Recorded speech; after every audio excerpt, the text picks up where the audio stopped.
গাবানি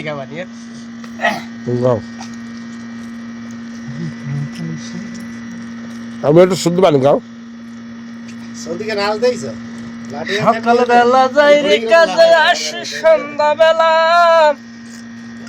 চুপে চুপে বাসায় ঢুকি পুলিশেরই জ্বালা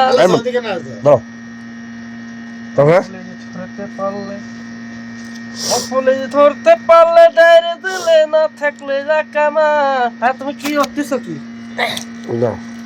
কিছু করে না টিকটক করবো না যাও আর টিকটক না যাও না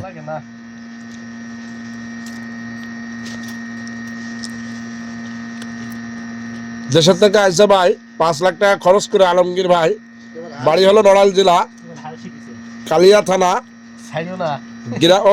গ্রাম হচ্ছেন পানিপাড়া জয়নগর ময়নাপাড়া।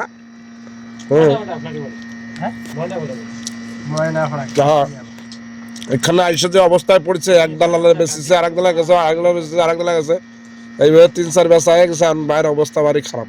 দেশে ফেরানোর জন্য সবাই আপনারা সহযোগিতার হাত বাড়ান। বাইরে টিকিটের টাকাটা দিয়ে দেন চলে যাক।